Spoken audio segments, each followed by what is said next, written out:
ചൂരൽമല പുനരധിവാസ ഫണ്ട് വിവാദത്തിൽ പോലീസ് അന്വേഷണം. യൂത്ത് കോൺഗ്രസ് മുൻ സംസ്ഥാന വൈസ് പ്രസിഡന്റ് NS നുസൂറിന്റെ പരാതിയിൽ പ്രാഥമിക അന്വേഷണത്തിന് DGP വയനാട് SP-ക്ക് നിർദ്ദേശം നൽകിയിരിക്കുകയാണ്. ചൂരൽമലയിലെ ദുരന്തബാധിതരും കോൺഗ്രസിനെതിരെ പോലീസിൽ പരാതി നൽകിയിട്ടുണ്ട്. പരാതിയിൽ ഉറച്ചു നിൽക്കുന്നുവെന്നും അന്വേഷണം വേണമെന്നും പരാതി നൽകിയ ദുരന്തബാധിതൻ ജിജീഷ് പ്രതികരിച്ചു. ഒരു ദേശീയ പാർട്ടിയായിട്ടുള്ള കോൺഗ്രസ് നമ്മളെപ്പോലുള്ള ദുരന്തബാധിതരായിട്ടുള്ള ആളുകളെ വെച്ച് പണപ്പിരിവ് നടത്തുകയും അവർക്ക് ആശ്വാസമേകും എന്നുള്ള പ്രതീക്ഷ നൽകിക്കൊണ്ട് 2 വർഷക്കാലവും ഇതുപോലെ ഓരോ കാര്യങ്ങളും പറഞ്ഞ് കള്ളത്തരങ്ങൾ പറഞ്ഞ് മുന്നോട്ട് പോവുകയാണ് ഉണ്ടായത്. നമ്മൾ ബാങ്കിൽ സുരക്ഷിതമായിട്ടുണ്ടെന്നാണ്. അവസാനം ഇലക്ഷനോടനുബന്ധിച്ച് ഒരു പുകമറ സൃഷ്ടിക്കുന്ന രീതിയിൽ കണക്ക് വിടുകയാണ്. ഒരു 5 കോടിയും 6 കോടി രൂപയോളം നമ്മുടെ കയ്യിലുള്ളൂ എന്നുള്ള പറഞ്ഞിട്ട്. അപ്പോൾ തികച്ചും പറയാനുള്ളത് ഇവർക്കെതിരെ അന്വേഷണം ഉണ്ടാവണമെന്നാണ്. അത് അവരെ ഇതിൻ്റെ സത്യാവസ്ഥ എന്താണെന്നുള്ളത് പുറത്തു കൊണ്ടുവരണം. അതിനു വേണ്ടിയിട്ട് നമ്മളിപ്പോൾ മേപ്പാടി സ്റ്റേഷനിൽ പരാതി നൽകിയിട്ടുണ്ട്. VD സതീശനെതിരെയും അതുപോലെ തന്നെ KPCC പ്രസിഡന്റിനെതിരെയും മുൻ KPCC പ്രസിഡന്റിനെതിരെയാണ് കേസ് ഫയൽ ചെയ്തിട്ടുള്ളത്. അതേസമയം പുനരധിവാസത്തിനായി കോൺഗ്രസ് 2 ബാങ്ക് അക്കൗണ്ടുകളിലൂടെ പണം പിരിച്ചുവെന്ന് CPM ആരോപിച്ചിരിക്കുന്നു. KPCC പറയുന്ന ധനലക്ഷ്മി ബാങ്കിന് പുറമെ ഫെഡറൽ ബാങ്കിലും അക്കൗണ്ട് ഉണ്ടെന്നും പിരിച്ച തുകയുടെ കണക്ക് പുറത്തുവിടണമെന്നും കണ്ണൂർ ജില്ലാ കമ്മിറ്റി അംഗം MP നികേഷ് കുമാർ ആവശ്യപ്പെട്ടു.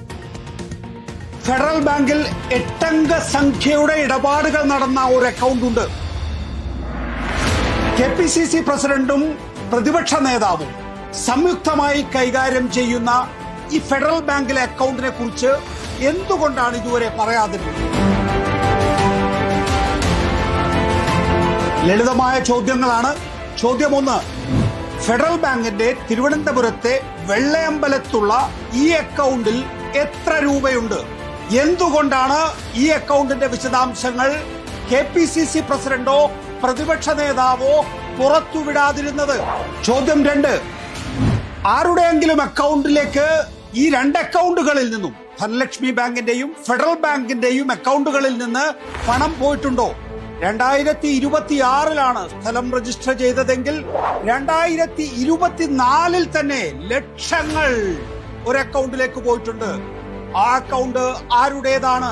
മൂന്നാമത്തെ ചോദ്യം, സ്ഥലം രജിസ്റ്റർ ചെയ്യാൻ എന്ന പേരിൽ ഒരു പ്രവാസി മലയാളിയുടെ പേരിലേക്ക് കോടിക്കണക്കിന് രൂപ പോയിട്ടുണ്ട്.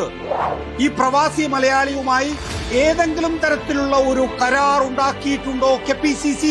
നിസ്സാര ചോദ്യങ്ങളാണ് മുകളിൽ ചോദിച്ചത്. ഈ 2 അക്കൗണ്ടുകളുടെയും അക്കൗണ്ട് സ്റ്റേറ്റ്മെന്റ് പുറത്തുവിട്ടാൽ തീരുന്ന പ്രശ്നമേ ഉള്ളൂ. അങ്ങനെ അക്കൗണ്ട് സ്റ്റേറ്റ്മെന്റ് പുറത്തുവിട്ടാൽ നേരത്തെ വലിയ തുകകൾ സംഭാവന ചെയ്തവർ സാമൂഹ്യ മാധ്യമങ്ങളിലിട്ട പോസ്റ്റുകളുണ്ട്. ആ പോസ്റ്റുകളിലെ തുക അക്കൗണ്ടുകളിൽ എത്തിയിട്ടുണ്ടോ എന്ന് അറിയാൻ സാധിക്കുമെന്നുള്ള അപകടമുണ്ട്. KPCC അധ്യക്ഷൻ മുൻപ് വാർത്താ സമ്മേളനം നടത്തി പറഞ്ഞത് കൂടി കേൾക്കാം. പാർട്ടി എന്ന നിലയിൽ കോൺഗ്രസ് പാർട്ടി മുന്നോട്ടെടുത്ത ഭവന നിർമ്മാണത്തിന് വേണ്ടി ഞങ്ങൾക്ക് ആകെ ലഭിച്ചിട്ടുള്ളത് അക്കൗണ്ട് വഴി ഒരു ജോയിന്റ് അക്കൗണ്ടാണ്. KPCC പ്രസിഡന്റിന്റെയും പ്രതിപക്ഷ നേതാവിന്റെയും ജോയിന്റ് അക്കൗണ്ടിലാണ് പൈസ. K. സുധാകരൻ KPCC പ്രസിഡന്റ് ആയിരുന്നപ്പോൾ അദ്ദേഹം പ്രതിപക്ഷ നേതാവ് VD സതീശനുമായിരുന്നു അക്കൗണ്ട് ഹാൻഡിൽ ചെയ്തത്. ഇപ്പം ഞാനും പ്രതിപക്ഷ നേതാവും ആണ് അക്കൗണ്ട് ഹാൻഡിൽ ചെയ്യുന്നത്. ആ അക്കൗണ്ടിൽ ഞാൻ കേരളത്തിലെ ജനങ്ങളോട് മലയാളികളോട് പറയുന്നു, ആകെ ഇതുവരെ ലഭിച്ചത് 5,38,21,632 രൂപയാണ്. ആ അക്കൗണ്ടിൽ ആകെ ലഭിച്ചത് 5,38,21,632 കോടി രൂപയാണ്. കോൺഗ്രസ് നേതാക്കളുടെ കൂടുതൽ പ്രതികരണങ്ങൾ കൂടി പ്രതീക്ഷിക്കുകയാണ്. റോഷിപാലും ദീപക് മോഹനും റഹീസ് റഷീദുമുണ്ട്. ആദ്യം റോഷിപാലിലേക്കാണ്. റോഷിപാൽ, നുസൂർ പാർട്ടി അംഗത്വം രാജിവെച്ചതാണ്, പാർട്ടിയിൽ നിന്ന് പിന്നീട് പുറത്താക്കുകയും ചെയ്തു. അങ്ങനെ ഇറങ്ങുമ്പോൾ തന്നെ പാർട്ടിക്കെതിരെ ഗുരുതരമായ ആരോപണങ്ങൾ നുസൂർ വാർത്താസമ്മേളനത്തിൽ പറഞ്ഞിരുന്നു. നുസൂറാണ് ഇപ്പോൾ വയനാട് ഫണ്ടുമായി ബന്ധപ്പെട്ട് DGPക്ക് പരാതി നൽകുന്നത്. എന്താണ് പരാതിയിൽ പറയുന്നത് റോഷിപാൽ?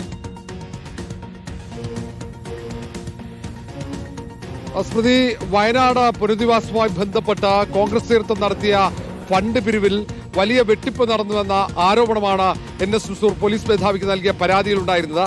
അത് കോൺഗ്രസിന്റെ എല്ലാ സംഘടനാ സംവിധാനവും വെച്ചുകൊണ്ട് പൊതു ആവശ്യത്തിന് വേണ്ടി പണം പിരിച്ചെടുത്തു. അത് പിന്നീട് ആ ഫണ്ട് മുക്കിയെന്ന ആക്ഷേപം കൂടി ഉയർത്തുന്നു. ഈ സാഹചര്യത്തിലാണ് പോലീസ് മേധാവി അത് ജില്ലാ പോലീസ് മേധാവിയോട് അന്വേഷിച്ച് പ്രാഥമിക റിപ്പോർട്ട് നൽകാൻ വേണ്ടി നിർദ്ദേശം നൽകിയിരിക്കുന്നത്. കഴിഞ്ഞ ദിവസമാണ് സംസ്ഥാന പോലീസ് മേധാവി റാവണ ചന്ദ്രശേഖർ വയനാട് ജില്ലാ പോലീസ് മേധാവിക്ക് ഈ പരാതി അടക്കം കൈമാറിക്കൊണ്ട് അന്വേഷണത്തിന് നിർദ്ദേശം നൽകിയത്. ഏതായാലും ഈ വിഷയം ആളിക്കത്തിക്കാനുള്ള ശ്രമം ആദ്യം മുതൽ തന്നെ NS ഹുസൂർ നടത്തിയതാണ്. 4 ദിവസം മുമ്പ് തിരുവനന്തപുരത്ത് വാർത്താ സമ്മേളനം നടത്തി ഈ ഫണ്ട് പിരിവുമായി ബന്ധപ്പെട്ട ഗുരുതരമായ പല ആരോപണങ്ങളും ഉയർത്തിയിരുന്നു. വിദേശത്തടക്കം കോൺഗ്രസിന്റെ പ്രവാസി സംഘടനകൾ നൽകിയ പണത്തിന്റെ ചില കണക്കുകൾ, ബഹ്റിനിലെ OICCയുടെ സംഭാവനയുടെ കണക്ക്, അങ്ങനെ പല വിദേശത്തുള്ള പ്രവാസി സംഘടനകൾ കൈമാറിയ പണത്തിന്റെ കണക്കൊക്കെ അവിടെ പുറത്തുവിട്ടിരുന്നു. അതിന്റെയൊക്കെ തുടർച്ചയായിട്ടാണ് ഇത്തരം ഒരു പരാതി കൈമാറുകയും ചെയ്തത്.